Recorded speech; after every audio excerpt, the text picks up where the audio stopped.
And the Lord himself is going to do this astonishing thing. The people there will be astonished when they see how he responds and saves them. But look what also we find in this chapter. We see darkness. In that day the deaf shall hear the words of the book, and out of the gloom and darkness the eyes of the blind shall see. So if I go back to the sixth seal, the next thing is the sun will turn black as sackcloth, and the moon become like blood. We see that right there.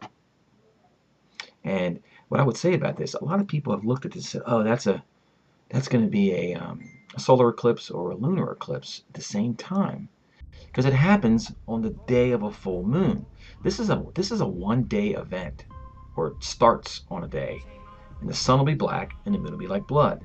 So you can't have a solar eclipse and a lunar eclipse at the same time. So my thoughts are, when the great earthquake occurs, volcanoes go off, ash goes up in the sky, and the volcanic ash surrounds the world, and it causes the sun to be black as sackcloth, and the moon to turn like blood.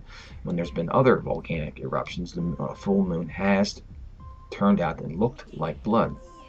So this to me is not a solar or lunar eclipse. It also says it occurs on a full moon. This implies that it's the 14th day of the lunar month.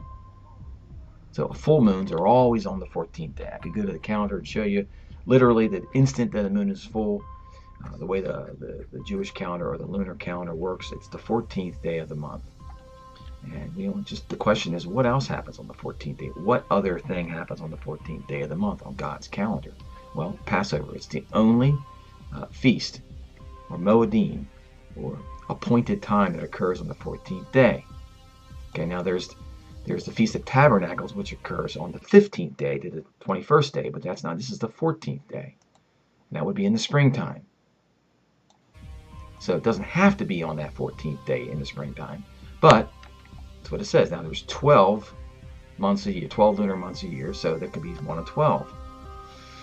But look what it says here about these fig trees. It says, and the stars will fall to the earth as the fig tree sheds its winter fruit when it's shaken by a gale. So fig trees have 2 crops, and they have an early spring crop that's called a breba or a breba crop.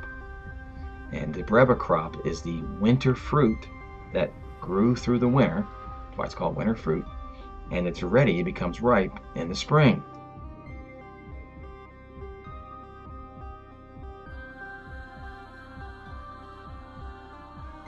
An unripe fig, one which not ripening in due time grows through the winter and falls off in the spring. So the text from Revelation 6 is telling us that it appears to be a springtime event. The stars will fall from the earth to the earth as, like metaphors, a fig tree sheds its winter fruit, which is in the springtime. Okay, and the thing about this first crop, this first fruits crop from this fig tree, is these figs are few, not many of them, and they're sour, they have a bad message or a bad taste, and they have a tough skin. So I think these things really emulate the first fruits, 144,000. So here we are, 14th day of the month in the springtime. Then we learn that says every mountain and island will move out of its place. So everything on the entire earth is going to shake, ground, mountains, everything. This is going to have to be a huge cataclysmic event that's coming to the planet, to Earth. So I would offer up and say that this seems to be something to do with Planet X or the Planet X system, or the Revelation 12 sign, which is the second sign in Revelation. We've already looked at this a million times, guys, and we can compare Revelation 12 to Revelation 6, and look what it says. It says, and another sign appeared in heaven.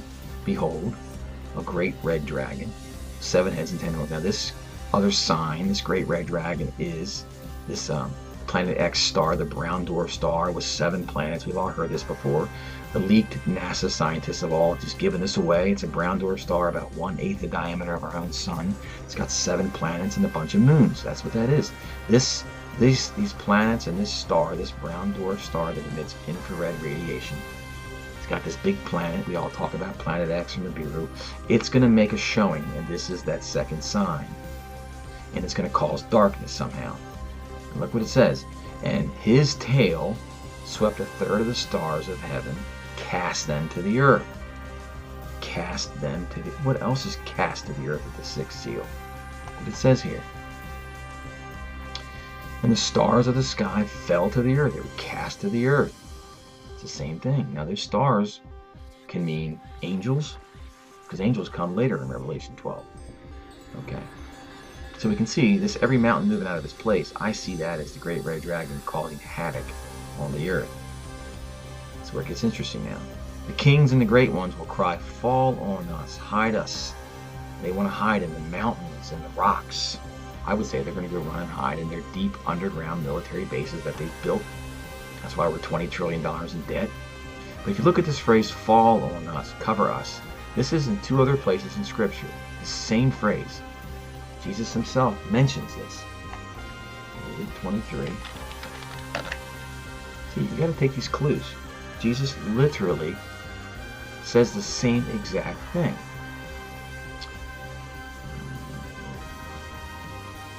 Yeah. So daughters of Jerusalem, this is Jesus speaking as he's carrying his cross to Golgotha to be crucified.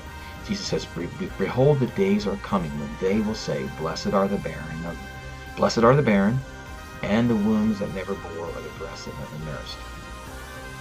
Then they will begin to say to the mountains, fall on us, and to the hills, cover us. So Jesus is literally, now Jesus said this before John had this vision, but Jesus said this before, and then if you go to what John said, what John wrote in Revelation, he says, and the kings of the earth, and the great ones of the generals, and the rich and the powerful, slave and free, they'll say, hide themselves in the caves and among the rocks, calling out to the rocks, fall on us and hide us from him who is seated on the throne. So I go back to Hosea 10, where we also see this. Let me just go back here and show you how this works, guys. This is so simple to do. Anybody can just look at this stuff. Look, fall on us. Let's go here. So we saw it in Revelation, right? Fall on us. We see it in Luke, right? Here, fall on us. That's Jesus speaking. Now we're going to go to Hosea. Now you can go look somewhere else. It won't be the same because it's not. You won't see literally fall on us. But if we go back to Hosea, we see the same darn thing. This is Jesus quoting this prophet Hosea from chapter 10, verse 8. Let's go here and look. Okay, look what it says. Ephraim shall be put to shame, and Israel shall be ashamed of his idol. Samaria's king shall perish like a twig on the face of the waters. The high places of Avon, the sin of Israel, shall be destroyed. Thorn and thistle shall grow up on the altars, and they shall say to the mountains, cover us, and to the hills, fall on us. Okay, so here I'm going to say it. Hosea 10, verse 8. Revelation 6, the sixth seal. And Jesus' references in Luke 23, they are all describing the same exact event, which is the sixth seal. Revelation 6, the sixth seal, is exactly the same time as this in Hosea 10, verse 8. And look what happens to Samaria's king. Now, you guys have been with me long enough. You know what I know about the United States in the book of prophecy. Or do I have this? Do I have this? I don't think I have it here, guys. You know, I've talked about this in the past, how Israel is the Western nations, guys, and Ephraim is the USA, and the capital of Ephraim is Samaria. So when you see this, I'm jumping around here, guys. When you see this, Samaria is like Washington, D.C. Okay, the king in Washington, D.C. shall perish when they say, cover us and fall on us, which is the sixth seal. Okay, Ephraim is the USA. Okay. So what does it say down here? It says some terrible things here, guys. I don't know how to explain this when it says this. It says this. It says that mothers will dashed in pieces with their children. And we're going to see that in Enoch.